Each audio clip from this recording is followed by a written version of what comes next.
오늘 말씀 드리면서 먼저 논술 문제 하나를 드리겠습니다.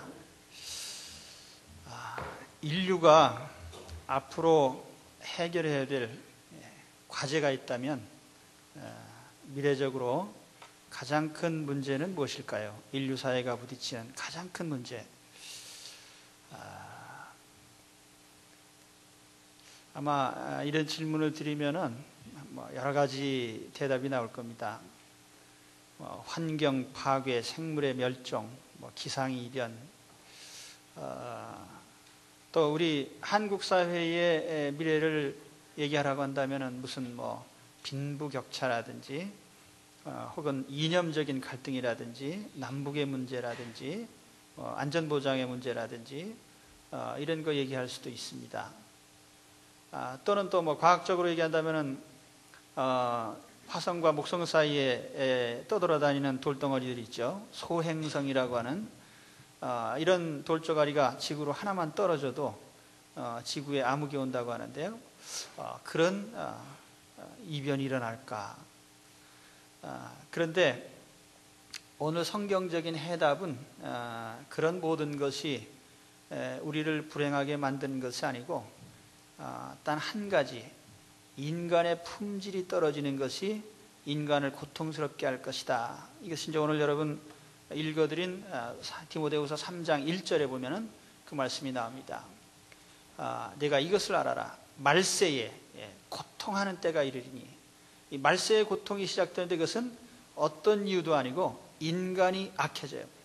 사람들은 자기를 사랑하며 돈을 사랑하며 자긍하며 교만하며 회방하며 부모를 거역하며 감사치 아니하며 거룩하지 아니하며 무정하며 원통함을 풀지 아니하며 참소하며 절제하지 못하며 사나우며 선한 것을 좋아 아니하며 배반하여 팔며 조급하며 자고하며 쾌락을 사랑하기를 하나님 사랑하는 것보다 더하며 경건의 모양은 있으나 경건의 능력은 부인하는 자니 이 같은 자들에게서 내가 돌아서라. 말세의 고통이 온다면 그 고통은 인간 때문에 나타나는 것이지 주변 문제 때문에 나타나는 건 아니라는 얘기예요. 요즘에도 우리 한국의 실정을 얘기할 때 큰 주제로 본다면 경제와 안보, 이 두 가지를 큰 주제로 삼습니다. 경제가 잘 안 풀린다. 근데 제가 볼 때 꼭 그렇게만 말하기도 힘들어요. 우리가 지난주엔가요? 3천억 불을 수출을 했는데 이것은 지구상에 있는 나라들 가운데 11번째로 달성된 목표입니다. 대단한 실적이고 경제 규모나 총량으로 본다면 우리가 참 놀라운 업적을 달성한 나라입니다. 또 어떤 면에서 보면은 우리가 경제적인 어려움 때문에 불행해진다. 그것은 큰 문제는 아닐 것 같아요. 여러분 개인적으로도 한번 살펴보세요. 내가 살아가면서 불행을 느낀 일이 있다면 돈 때문에 불행을 느꼈습니까? 아니면 사람들 때문에 내가 고초를 당하고 고통을 당했습니까? 생각해보면 우리에게 아픔을 주고 고통을 준 것은 돈이 아니라 사실은 인간들입니다. 옛날에는 특별한 강도가 따로 있었는데 요즘에는 아무나 강도됩니다. 옛날에는 도둑놈이 따로 있었는데 요즘에는 아무나 도둑놈이 되고, 옛날에는 사기꾼 그러면 얼굴에 사기꾼이라고 쓰고 다녔는데 요즘에는 누구나 사기꾼이에요. 그러니까 사람 잘못 만나면 아무한테나 괴로움 당하는 게 이게 인생입니다. 생각해 보면은 그래, 여러분 앞으로 이제 젊은이들은 결혼하고 이렇게 가정생활도 하고 해야 될 텐데 사람 잘못 만나면 인생 끝장나는 거예요. 그러니까 사람 때문에 우리가 고통을 당하고 아픔을 당하고 이게 말세에 일어날 현상들입니다.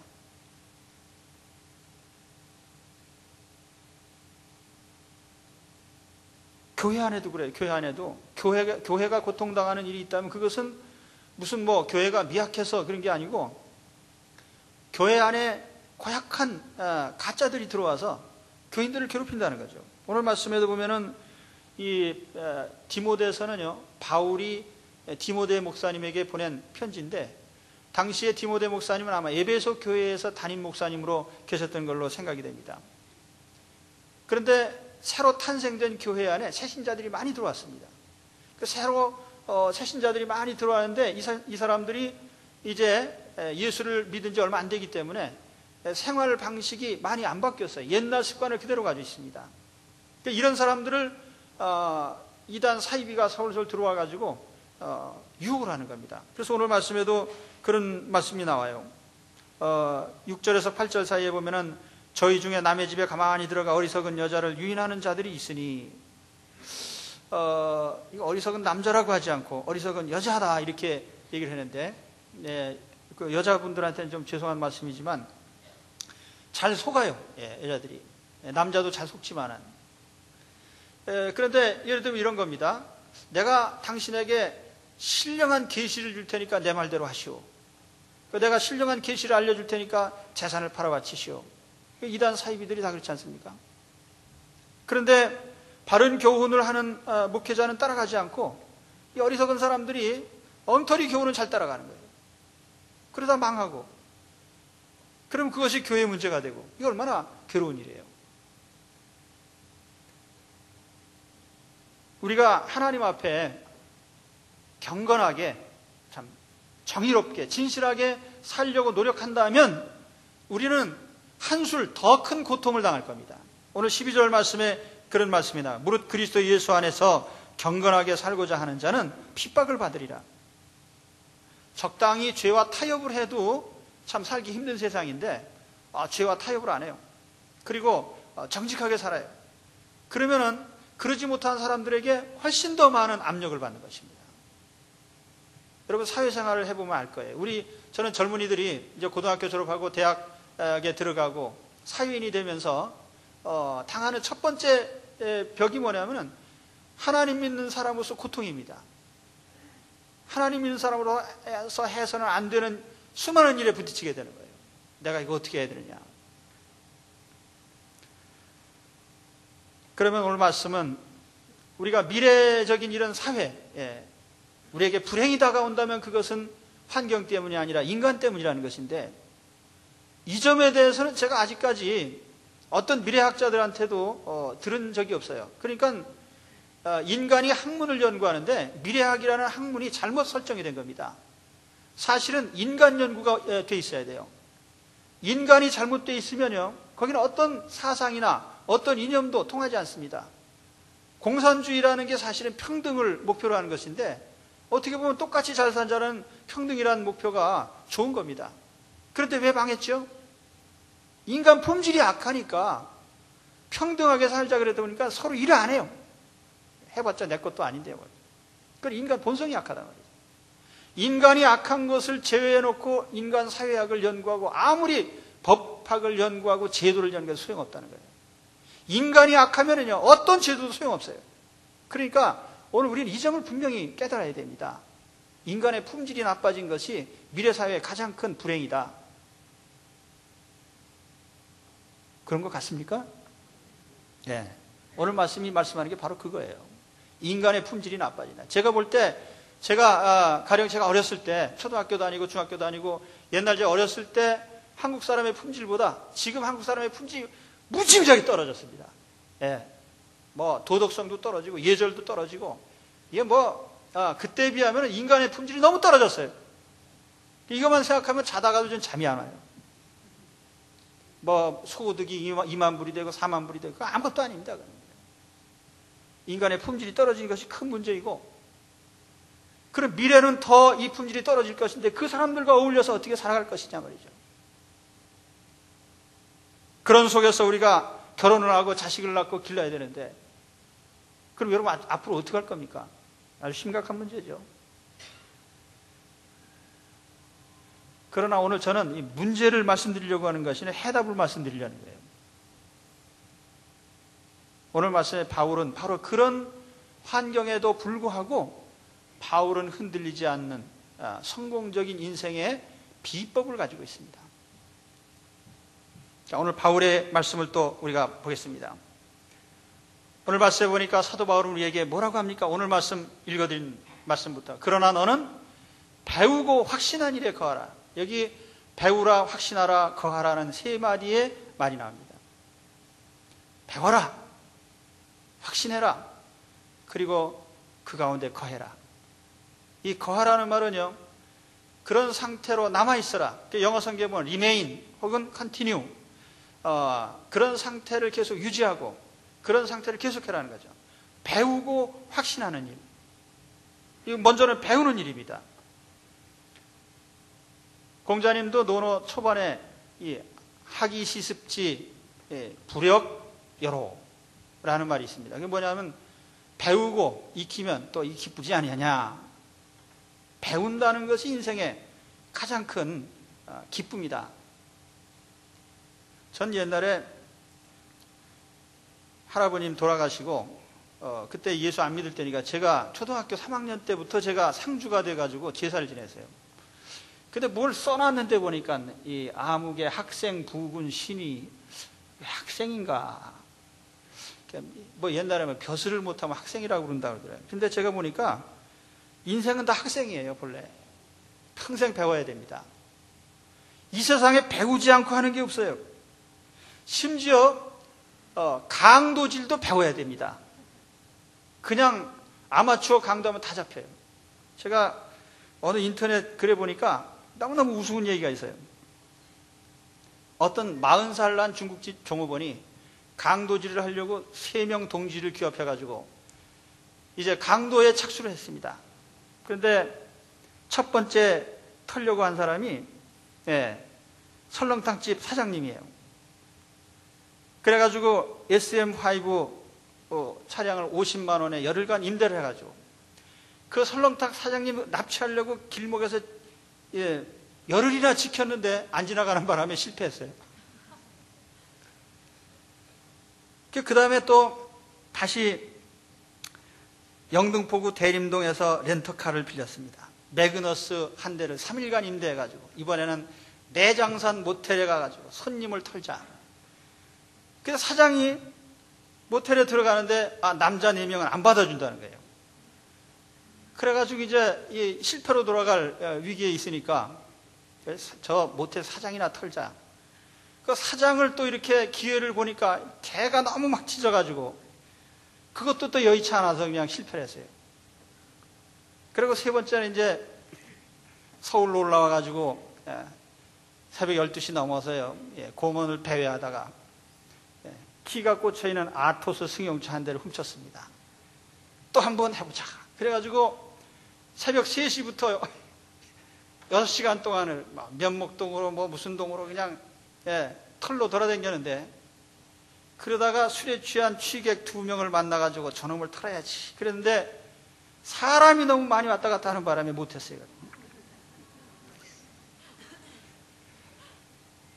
그리고서 이제 구멍가게에 들어가가지고 우유를 한 병 사 먹었습니다. 딱 보니까 여주인이 혼자 있거든요. 그래가지고 야 찬스다 그러고 붙잡아 매가지고 금고를 뺏었는데 이 금고가 안 열리는 거예요 또. 그래서 그것도 안 되고 그러다가 그냥 그 구멍가게 주인이 소리를 치는 바람에 깜짝 놀라가지고 도망갔어요. 근데 그 자기들이 훔친 차 안에다가 도서 대여주면서 빌려온 책을 놔두는 바람에 넷이 다 붙잡히게 됐다. 제가 그거 보고서 엄청 웃었습니다. 야, 강도질을 하려면 배워서 해야지. 예를 들면 대상자를 잘 물색을 해야 되고 또 들키지 않고 강도질하는 것도 익혀야 되고 작물을 처리하는 법도 익혀야 되고 단서를 남기지 않는 것도 익혀야 되고 이게 배울 게 한두 가지가 아니에요. 강도질 하려면.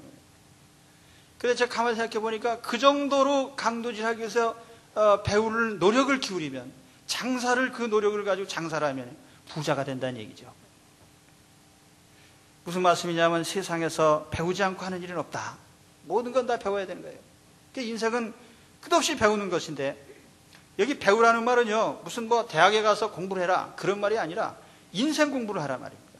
그러니까 인생 공부라는 것은 우리가 날마다 삶을 통해서 배우는 거예요. 경험을 통해서 배우고 선배들에게 부모님께 어른들에게 듣고 배우고 책을 읽고도 배우고 때로는 실패를 통해서도 배우고 그 인생은 배우는 겁니다. 근데 요즘 사람들은 배우는 걸 싫어해요. 우리나라 사람들이 손재주가 좋아가지고 한국 사람이 만든 물건은 세계 최인류입니다. 뭐 옷이든지 뭐든지 손으로 만드는 건 세계 1등이에요. 그런데 이 사람들이 이 수고하는 걸 싫어해가지고 안 배워 이거를. 그러니까 옛날에는 우리가 국제 기능 올림픽을 하면 우리나라 사람들이 금메달을 다 쓸었습니다. 우리나라 사람들이 기술이 좋거든요. 그런데 요즘 이 힘들게 일을 안 하려고 하니까 쉽게 돈 버는 것만 자꾸 배우려고 그래요. 그러니까 쉽게 돈 버는 게 뭡니까? 강남 제비족, 삐끼, 매춘, 다단계, 또 어쩌다 출세해가지고 얼짱 광고 나오는 거, 사기치는 거, 도둑질하는 거, 강도질하는 거. 근데 사실 우리가 이렇게 쉽게 인생을 살려고 하면 안 됩니다.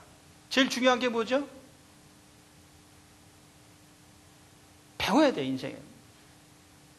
뭐든지 열심히 배우면 다 되는 겁니다. 근데 어떤 면에서 보면은 우리가 장사를 잘하기 위해서는 경제학과에 가서 배우는 것도 중요하지만 동대문 시장에 가서 점원으로 배우는 게 더 많이 배워요.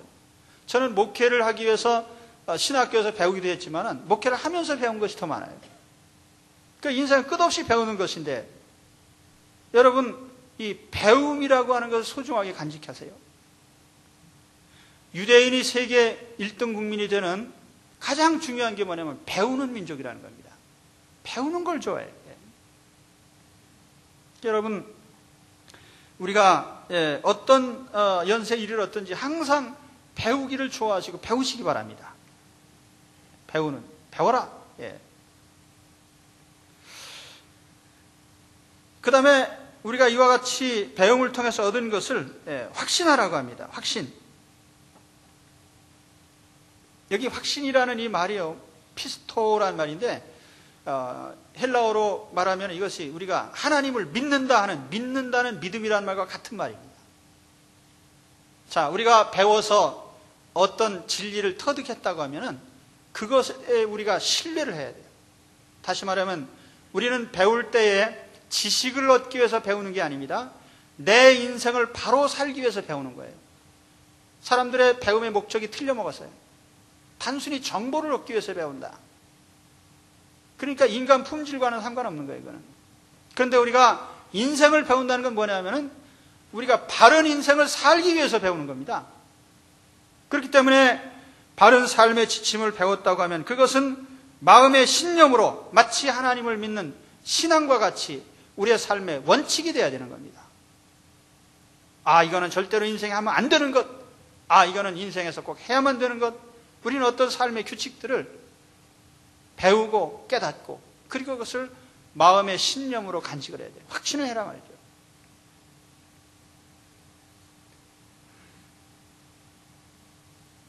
신념이 없는 인생들은 어떻게 됩니까? 흔들리죠. 세상 따라서 이리 갔다 저리 갔다 합니다. 요즘 사람들이 좋아하는 것 가운데 트렌드라는 것이 있어요. 어떤 흐름과 유행, 경향. 제가 제일 싫어하는 게 트렌드입니다. 난 내 식대로 좀 살고 싶은데 요즘 그게 유행이 아니야. 그래서 이 넥타이도 예전에는 이것도 넓게 만든 시절이 있었어요. 그래서 이제 넓은 넥타이를 많이 모아놨다가 이게 갑자기 좁아지는 바람에 넓은 건 못 차고 다니는 거예요. 요즘 트렌드가 좁은 건데. 그러니까 다시 넓어지기를 기다리는데 안 오는 바람에 버렸어요. 버렸더니 도로 돌아왔어요. 그게 트렌드라는 겁니다. 바지 가랭이가 길어졌다 짧아졌다 넓어졌다가 좁아졌다가 이게 다 장사꾼의 농간이에요. 발렌타인데이를 만들어가지고 초콜릿 팔아먹고 맛있는 모델들 내세워가지고 패션쇼를 실룩실룩 이상하게 걸어가면서 그게 다 뭐냐면은 유행을 퍼뜨려 놓고 옷 팔아먹는 거예요. 백화점에서 파는 의류의 원가가요 10만 원 넘는 게 없어요. 그런데 보통 가격을 보면은 100만 원, 200만 원. 그래가지고 제가 집에서 가끔 좀 혼자 웃는 게 뭐냐면 여보 저 옷 무진장 싸게 사와서 막 그냥 반값도 안 주고 사요. 그때 보면 실제로 가격을 높게 매기고 팍 깎아주는 거죠. 또 우리가 이 세상의 그 트렌드라고 하는 것이 머리가 길어졌다 짧아졌다 얼굴 모양이 옛날에는 뭐 둥그란 얼굴이 미인이었는데 요즘 길쭉한 얼굴이 미인이고, 그 얼굴이 웬만큼 커야지 그 얼굴이 조만해야 또 그것도 미인이라고 그러고, 삐쩍 마른 게 이게 뭐가 좋아가지고 삐쩍 마른 그 가시 같은 사람들을 또 좋아가지고, 예, 그게 뭐 트렌드. 그러니까 트렌드 따라가다 보면 인생 망치는 겁니다. 그 남이 어떻게 살든지 내 삶에 대한 신념이 없기 때문에 다른 사람을 따라가는 거예요, 자꾸. 남이야 뭘 하든지 말든지, 나는 내 방식대로 살면 되는 거 아니에요. 그것이 뭐냐면 확신이라는 겁니다. 자기 삶에 대한 확신이 있어야 돼요. 신념. 아, 이것이 옳은 것이야. 그러면 누가 뭐라고 하든지 그렇게 살면 되는 겁니다.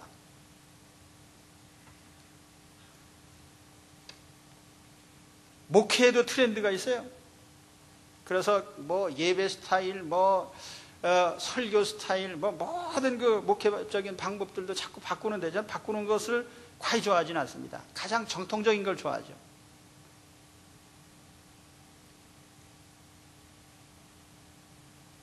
전도서의 진리가 뭐냐면요, 해 아래는 새 것이 없다는 겁니다. 아무리 그 상품명에다 뉴라는 말을 아무리 붙여가지고 맨날 뉴야, 상품에 보면은. 예. 사상도 무슨 네오, 뉴 이거 붙은 사상, 신보수주의, 그러죠? 신자유주의. 그런데 이 신자 붙었다고 새로우냐면 아니라는 겁니다. 그거 다 해 아래 새 것이 없어요. 영원히 이 세상에서 새로운 것이 있다면 그것은 하나님이 만드신 것이고, 영원히 새로운 분이 계시다면 하나님밖에 없습니다. 그게 성경의 진리입니다. 그래서 우리가 이 세상 트렌드 따라서 변하지 않고 확신 있게 살아야 합니다. 그리고 세 번째, 오늘 이런 배움과 확신 가운데 이런 삶의 모습을 계속하라는 겁니다. 컨티뉴.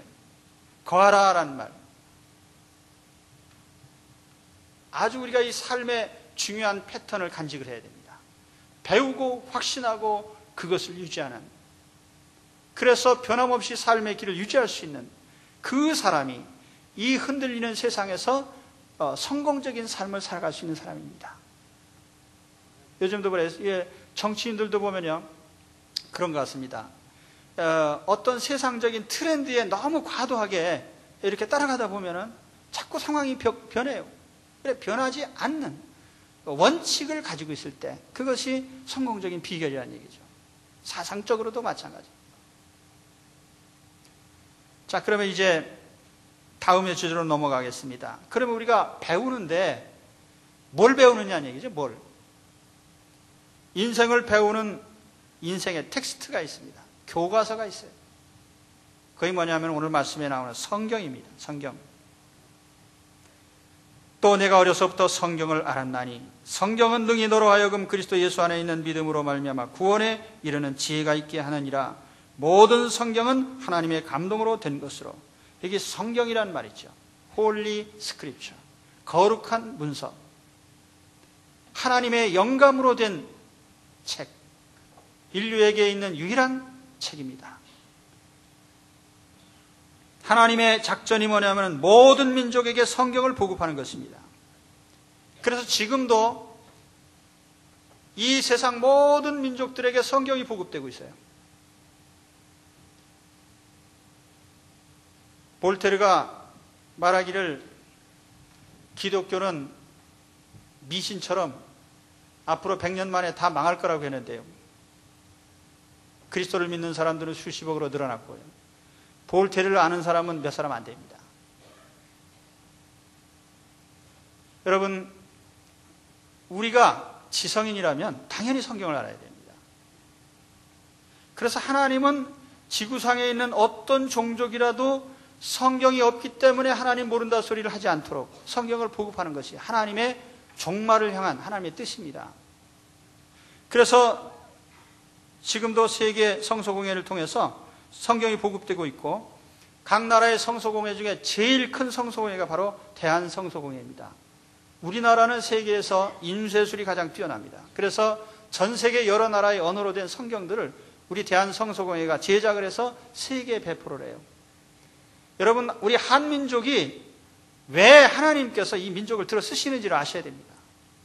우리 민족을 통해서 하나님께서 잘 살게 하시고 경제적을 밑바탕으로 해가지고 하나님께서 전 세계에 성경 보급하는 일, 선교사를 보내는 일, 이걸 하나님께서 우리 민족을 통해서 하시는 거예요.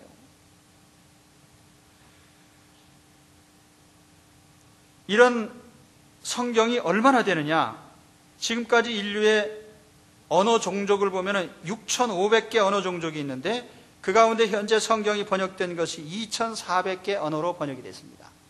그러니까 하나의 예를 든다면 파푸아 뉴기니에 아에큐옴이라는 종족이 있는데 약 8,000명 되는 부족입니다. 그 언어로 신약 성경이 번역이 되는데 1987년에 번역이 완료됐습니다. 또 러시아나 일본의 아이누족이라는 아주 극소수의 원주민이 살고 있는데 그 현재 아이누족이라고 할 수 있는 사람은 15명밖에 없다고 그래요. 그런데 그 아이누족의 언어로 성경이 1897년에 신약 성경이 번역이 됐습니다. 전 세계 모든 종족에게 하나님의 말씀이 보급이 되는 거예요. 성경 말씀이 전파됩니다. 이건 하나님의 목적이 뭡니까? 모든 사람에게 하나님의 말씀을 읽게 하겠다는 거죠. 적어도 지성인이라면 성경을 읽어야 됩니다. 노노 맹자를 읽듯이, 불경을 읽듯이, 칸트의 철학책을 읽듯이, 혹은 마르크스의 자본론을 읽듯이, 셰익스피어의 햄릿을 읽듯이 우리는 성경을 반드시 읽어야 됩니다. 성경을 읽지 않고 기독교를 비판하거나 성경을 읽지 않고 그리스도의 사상을 얘기한다면 그것은 어리석은 일이죠. 적어도 인류 역사에 지난 2000년 동안에 가장 많은 사람들에게 읽히고 가장 많은 영향력을 준 것이 성경입니다. 그런데 그것을 한 자도 읽어보지 않고 비난하거나 비판하거나 평가한다면 어리석은 일이죠.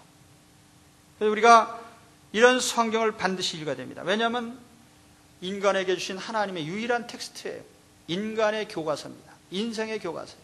반드시 읽어야 돼요. 반드시 배워야 될 교과서가 성경입니다. 오늘 말씀을 보니까 성경 배울 때 두 가지를 주의해야 됩니다. 첫째는 뭐냐면은 누구에게서 배운 것을 조심해라. 내가 네게서 배운 것을 조심해라. 누구에게서 배웠는지. 사도 바울은 주님으로부터 계시를 받았습니다. 그리고 디모데는 바울에게 배웠습니다. 디모데는 가정에서는 외조모 어머니를 통해서 성경을 실천적으로 배운 사람이에요. 바른 사람에게 성경을 배우는 것이 중요합니다.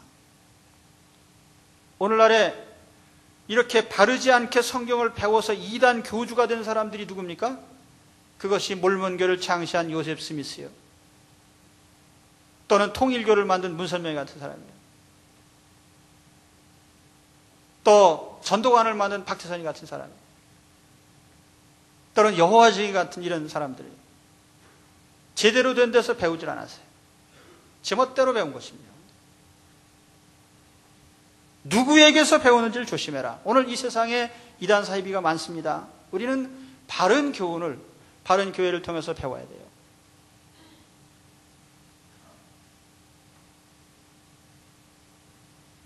오늘 우리 사회를 보면은 국가인권위원회 뭐 이런 데서 하는 걸 보면은 항상 관심이 뭐냐면 소수, 소수의 인권. 그러다 보니까 다수의 인권은 완전히 망가져요. 이게 잘못된 사회입니다. 어느 사회든지 가장 중요한 것은 가장 중심적인 주류의 흐름이 있다는 거죠. 그래서 그 사회를 주도하는 주류가 중요한 것이지, 물론 소수에 대한 관심도 가져야 됩니다. 필요하죠. 그러나 이단 사이비 같은 이런 곁가지들을 통해서 인생을 배우려고 한다면 우리는 완전히 잘못된 교훈을 받는 거예요. 그러니까 여러분 교회도 교훈을 받으실 때 바른 교회에서 제대로 배우시기 바랍니다. 그리고 또 한 가지는 어려서부터 배웠다는 말씀을 합니다. 어려서부터. 내가 어려서부터 성경을 알았나니 이런 말씀이 나오는데요.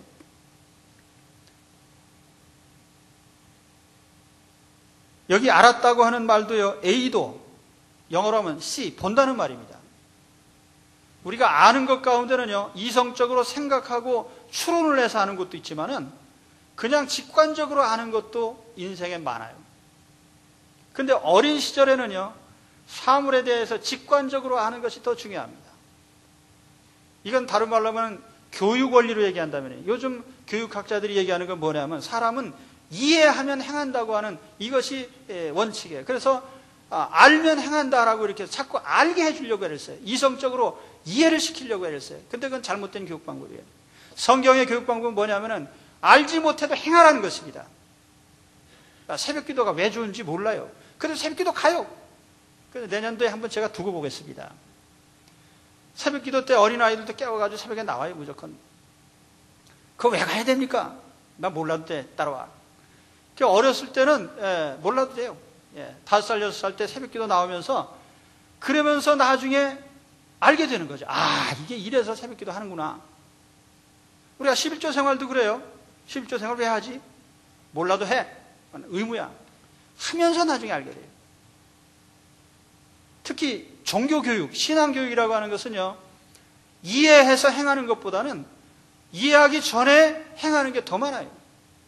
그래서 제가 내년도에 제가 성경 말씀 교육하는 것도 그런 취지에서 하는 겁니다. 어려서부터 자꾸 입으로 성경 말씀을 읽게 하고 또 성경 말씀대로 실행을 하게 하고 자꾸 행동하게 만들어요. 그러면 나중에 알게 됩니다. 여러분, 어린아이들이 벌써 7살만 된 아이라면은 물이 높은 데서 낮은 데로 흐르는 거 알죠? 그러나 그 아이들이 중력의 법칙을 알지는 못합니다. 그래도 그들은 그 어떠한 삶의 원칙을 알고 있다는 겁니다. 눈으로 봐가지고. 성경의 교육 방법은 뭐냐면요, 어려서부터 우리가 행동을 하게 함으로써 직관적으로 하나님의 섭리를 알게 하는 겁니다. 성경도 그래서 그렇게 가르치라는 거예요. 우리 어렸을 때 천자문 배울 때 어떻게 배웠어요? 하늘, 전, 따지, 거무려, 누르왕. 뭐 그게 무슨 뜻인지 모르지만 그냥 소리내서 읽어요. 그럼 알다 보면 천지, 현황, 우주, 홍황, 나중에 커가지고 이게 뜻이 그런 뜻이구나. 그 나중에 알아도 괜찮아요. 그거는 일단 하늘, 전, 따지부터 먼저 하는 거죠. 그러니까 성경 말씀도 그렇습니다. 여러분, 하나님의 말씀을 어려서부터 직관적으로 알도록 자꾸 훈련시키십시오. 그러니까 내년에 대문간의 성구가 한 달에 한 번씩 바뀝니다. 식탁의 성구가 매주 한 번씩 바뀌고 침대머리의 성구가 매주 한 번씩 바뀌어요. 그래서 제가 이거 플라스틱으로 다 써붙이도록 전부 이제 공짜로는 안 드리고 비싸니까 그 3개씩 붙이도록 준비를 했습니다. 그러니까 내년에 대문에도 붙이고 침대에도 붙이고 식탁에도 이렇게 세워놓고 밥 먹기 전에 하나님 말씀 읽고 그렇게 하시기 바랍니다. 마지막으로 드릴 말씀이 있는데 시간이 조금 지났지만 그래도 하겠습니다. 성경의 역할, 2가지 역할이 있어요. 오늘 말씀 15절에 보면 성경은 능히 너로 하여금 그리스도 예수 안에 있는 믿음으로 말미암아 구원에 이르는 지혜가 있게 하느니라. 성경은 구원을 주는 책입니다. 인류를 구원하는 책입니다. 성경을 통해서 하나님을 알게 됩니다. 성경을 통해서 그리스도를 알게 됩니다. 성경을 통해서 구원이 무엇인지를 알게 됩니다. 성경을 통해서 죄인이 뭔지를 알게 되고 성경을 통해서 회개를 알게 되고 그래서 우리가 성경을 통해서 구원을 받게 되는 것이 하나님의 1차적인 목적입니다.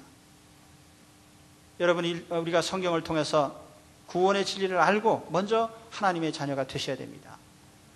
2번째 역할은 인간을 성장시키는 거예요.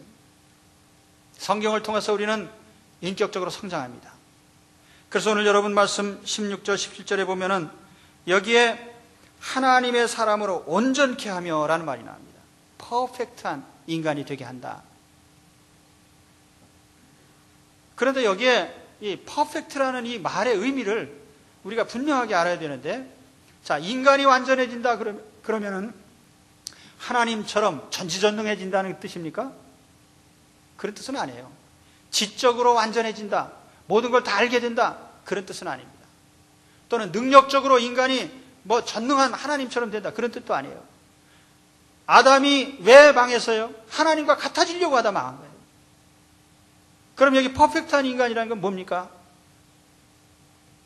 그 해답이 바로 17절에 나와요. 모든 선한 일을 행하기에 온전케 하려 함이라. 도덕적인 완성을 얘기하는 것입니다. 악한 일을 하지 않고 인격적으로 완성이 돼요. 도덕적인 성품이 완성되는 것을 말하는 것입니다. 자, 저 사람 완전한 인간이다 그랬을 때 그 완전하다는 뜻은요, 도덕적으로 완전한 뜻이에요. 그것이 우리의 목표입니다. 성경이 목표하는 바가 바로 그거라는 것입니다. 우리가 성경을 통해서 인격 훈련을 받다 보면은 우리가 온전한 인격자가 된다는 뜻이에요. 주님을 닮은 성품을 가지게 됩니다. 그래서 오늘 말씀해 보면은 다시 16절에 가서 보면은 여기 성경이 인격을 훈련시키는 4단계가 나와요. 하나는 교훈, 두 번째로 책망, 세 번째는 바르게 함, 네 번째로는 의로 교육한다 이렇게 되어 있습니다. 간략히 말씀드리면은 교훈이라는 것은 이것은 하고 이것은 하지 말라고 하는 하나님의 지시사항이죠. 티칭입니다. 아까 처음에 제가 우리는 배워야 된다고 했는데 그러면 누가 가르칩니까? 바로 하나님의 성경이 가르쳐요. 그 내용을 제공합니다. 그래서 우리는 성경을 통해서 먼저 교훈을 받습니다. 그 다음에 두 번째로 책망인데 이 책망이라고 하는 것은 영어 성경에 리프루프로 되어 있습니다. 리프루프. 이 프루프란 말은 증명한다는 거예요. 테스트한다는 말 아닙니까? 거기에 리라는 말이 붙어서 다시 검증하고 다시 증명하고 내가 제대로 살았는지를 성경을 통해서 자꾸 검증을 하는 겁니다. 그래서 잘못된 것은 찔림을 받아야죠. 아, 오늘 도둑질하지 말라고 했는데 도둑질했네. 그리고 세 번째로는요, 바르게 하는 거예요. 이건 코렉션, 교정이라는 뜻입니다. 세상의 모든 교육이 가르쳐주는 것만 하고 고치진 않아요. 그래서 도둑질하는 사람은 도둑질을 고쳐야 되는데 그거 놔두고 머리로만 가르쳐주면 뭐 하느냐는 얘기예요. 그래서 성경의 목표는 뭡니까? 교정하는 겁니다. 코렉션, 고쳐라. 그리고 이와 같은 3단계를요, 마지막 단계가 뭐냐면 의로 교육한다. 이 교육이란 말이요, 헬라어대로 직역하면 트레이닝입니다. 훈련입니다. 의롭게 산다는 것은 하나의 훈련을 통해서 되는 겁니다. 옳은 것을 행하고 옳지 않은 것을 행치 않는, 이건 트레이닝이에요. 그래서 인생에는 바로 이 하나님의 말씀을 통해서 이와 같이 교훈받고 또는 책망을 받고 교정하고 그것을 의를 실행하는 훈련을 해서요. 그래서 우리의 인격이 어떻게 됩니까? 퍼펙트한 도덕성을 갖춘 인간으로 변화되는 겁니다. 이것이 오늘 성경이 우리에게 가르쳐 주려고 하는 것입니다. 그럼 이제 다시 결론을 내리겠습니다. 세상이 말세가 되면 사람 품질이 떨어져서 고통받는 시대가 온다고 그랬어요. 그런 시대에 우리가 어떻게 이런 세상을 든든하게 이기면서 살죠? 우리 자신이 흔들리지 않는 완벽한, 퍼펙트한 도덕적인 인격성을 가지고 있어야 됩니다. 그래서 바로 그러한 우리 사람이 되기 위해서요, 성경은 우리에게 역할을 하는 겁니다. 오늘 여러분 하루하루를 살아가면서요, 성경을 통해서 부지런히 성경 배우시고 성경을 통해서 인격 훈련을 받으세요. 그래서 우리 삶의 길을 항상 흔들림 없이 걸어가시기 바랍니다. 그것이 우리들에게 바른 인생을 제공해주고 또 결과적으로는 바른 길을 가면 당연히 하나님의 축복을 받게 돼 있죠. 그래서 오늘 여러분 이 말씀을 통해서 성경을 통한 성경적인 생활을 우리 삶에 실현하시기를 축원합니다. 사실은 오늘이 우리 한국교회가 세계교회가 같이 지키는 성서주일입니다. 성경을 우리들이 바로 알고 우리 인생의 텍스트로 삼아서 성공적인 인생을 살자는 뜻입니다. 기도하겠습니다.